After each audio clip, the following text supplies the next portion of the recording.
Helo, Chris dwi'n prif cogydd i'r Oyster-catcher yr Osnigir a dwi'n un o'r cydlynwyr i Porthi Pob yn Caernarfon. Dwi yma heddiw yn yr amgueddfa lechi yn Llanberis, lle dwi am coginio 3 pryd traditional Cymraeg lle fysa chwarelwyr yn bita yn yr hen adegau. Peth gyntaf dwi am coginio ydy beth sy'n cael ei alw yn lobsgows sych.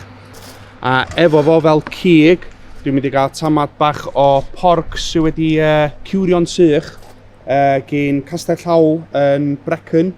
Symud ymlaen o hynny, dwi'n mynd i wneud chydig bach o iau a becwn. Ac hefyd, mi fydd gyda fi chydig bach o red wine joux yma, sydd wedi cymryd bron iawn i wythnos i fi wneud.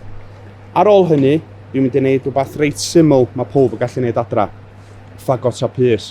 Ond pwy sydd ddim yn licio fagot a pys? Dwi'n gwybod dwi yn, so mae hwn yn mynd i fod yn un o'r favourites gyda fi heddiw.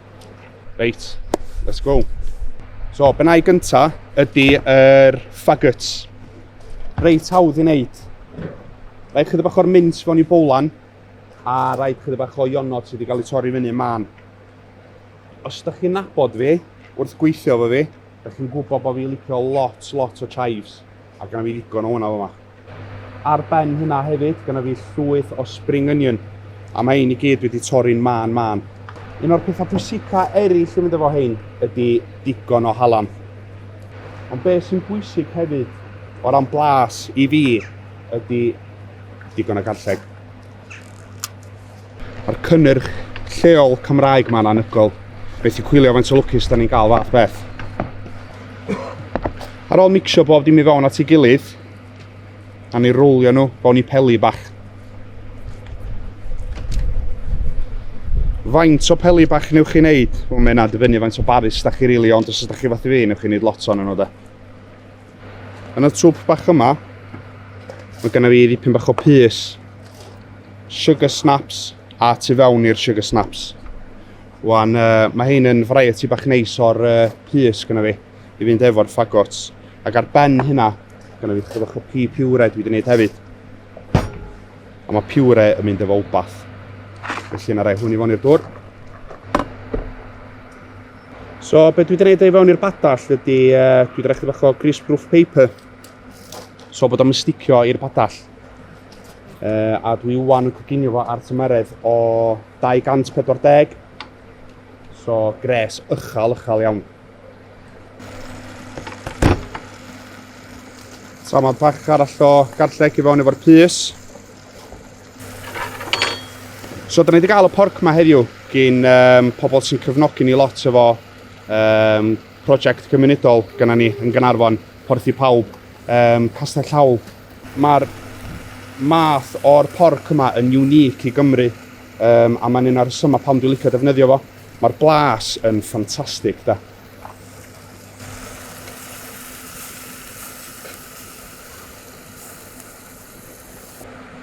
Rhaid hwn ar benna fo'n fatha cyad bach i dal y tymeredd i fewn i wneud saff bod tu mewn i'r ffagot yn cael ei cwcio trwyddo fo i gyd.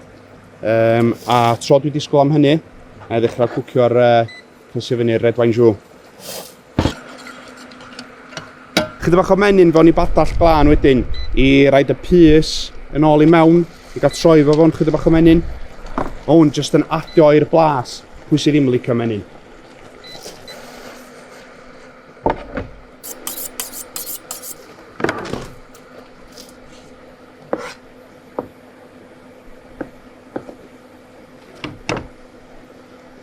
Yr unig reol swn i'n deud dwi'n licio dilyn wrth platio fyny ydy peidio bod yn stycu yn un ffordd. Mae'r term freedom of expression yn bwysig iawn i fi mewn bwyd. Dwi'n licio cogyddion fi gorfod dilyn ffordd fi yn unig, lle ella bysa ganddyn nhw ffordd well o blatio fyny, lle mae'n edrych yn well. Felly, mewn ffordd swn i'n deud be free. Wedyn, jyst i gorffan off, gweld bod yna ffagot o pys dio. Chydig bach o pea shoots. Symud ymlaen wan, da ni am dechrau coginio yr lobsgows sych. So gynta un, dwi am paratoi yr fondant potato. Mae'r tatws gyda fi yma heddiw wedi dŵad o ffarm ar Ynys Môn, Robert Sevens Potatoes o Anglesey.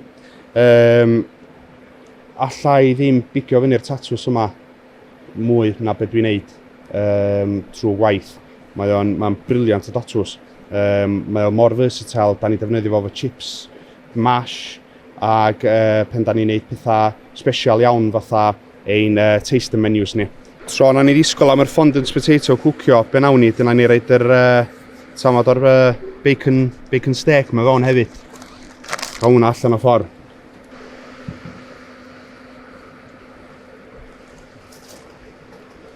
Oedd mam yn gweithio'n Caffi Maes yn Gaernarfon blynyddoedd yn ôl. A be oedd yn digwydd oedd pan o'n i off ar weekends a gwylio ar ysgol, o'n i'n aros adra fo'n byd i wneud, felly oedd mam yn dragio fi lawr o'n nghlys lawr i gwaith efo hi, helpu allan ar weekends am chydig bach o pres pocad. So fel nath o ddigwydd yn Slowak pan o'n i'n 15. So, swn i'n deud dwi'n gweithio mewn cegin ers o'n i'n 15. By force, ond nes i'n joio fo, so... A dysgu lot hefyd, so methu cwyno. Wel, fel bob un tamad y gig, really, ffordd gorau cwcio bacon steak ydy gres uchel. Gres uchel, a iddo digon o menyn, digon o olew, a straight ar. Os oes gynnach chi char grill adra, gret, even gwell. Mae gynnu dwi digon lwcus gynna fi char grill adra, so mae bob un tamad y gig gynna fi'n cael ei cwcio ar hwnna. Ond fel arall, padall poeth, digon o olew, digon o menyn, a bydd o'n perffaith.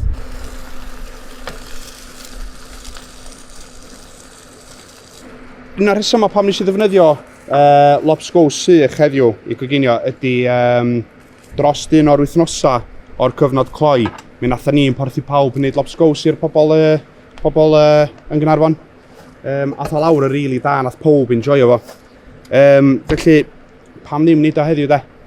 So, take fi ar hyn ydy lobscows sych efo'r fondant potato, rwdan, nionyn a carrots di torri fo'n i cubes. Chydig bach o red wine jus a carrot puree. So, na i orffan i fyny fon, a na i blatio fo fyny, a gobeithio newch chi licio ffordd mae'n edrach. Fondant potato ar y blat. Un o ddau o'r llysia.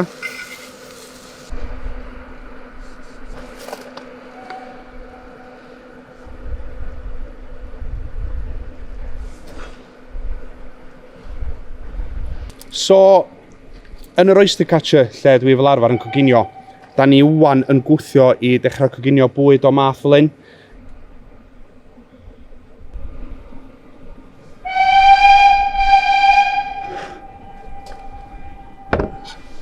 A dyna ni, lobscows sych fi.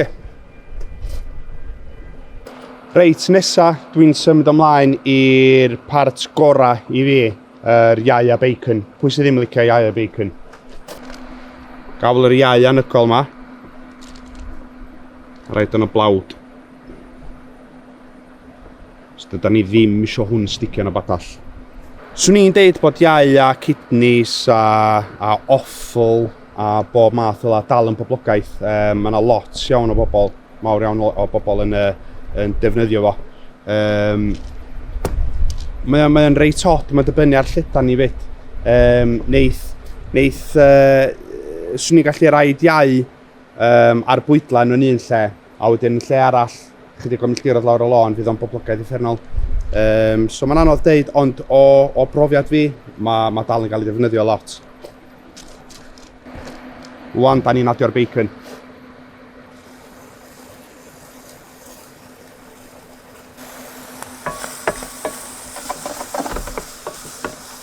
Munud yma wedi dechrau, da ni'n adio'r iau.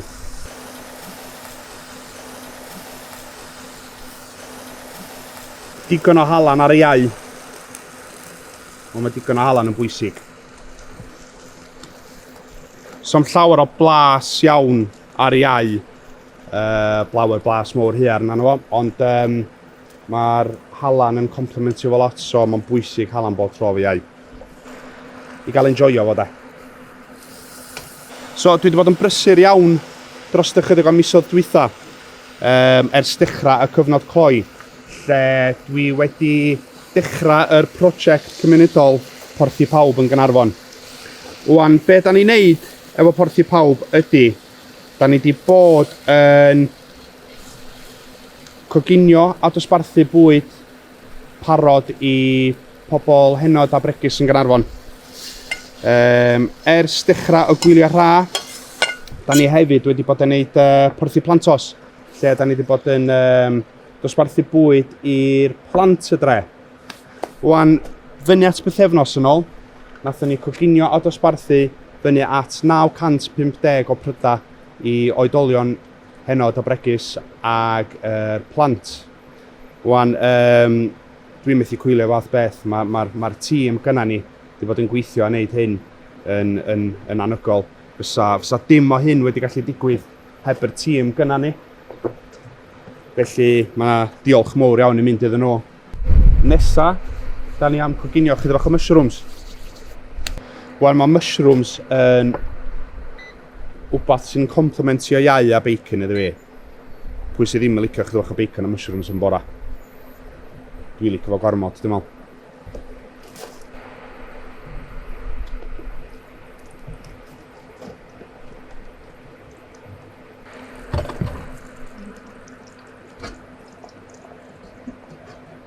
So, be dwi'n neud efo yma, fo'r tatws ydi torri fo fewn i cubes bach.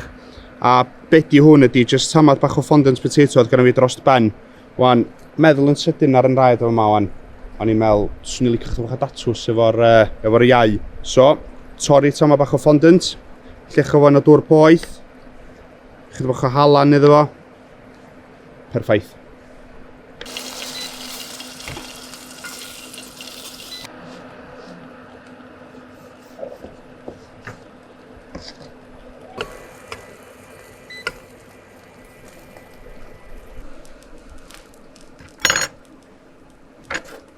So beth sy'n neud o mwy special coginio yma heddiw ydy'r ffaith bod blwyddyn yma mae'r adeilad i gyd yn 150 mlynedd oed.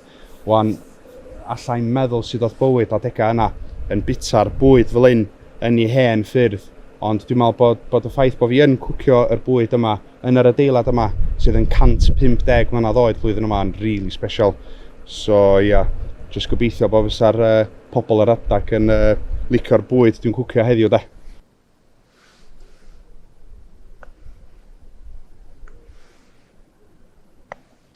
Chydig bach o micro coriander wan i orffan yr pryd yma off. Os da chi'n gofyn wrth fi, mae'n edrych yn absolutely anhygoel. A dyna ni.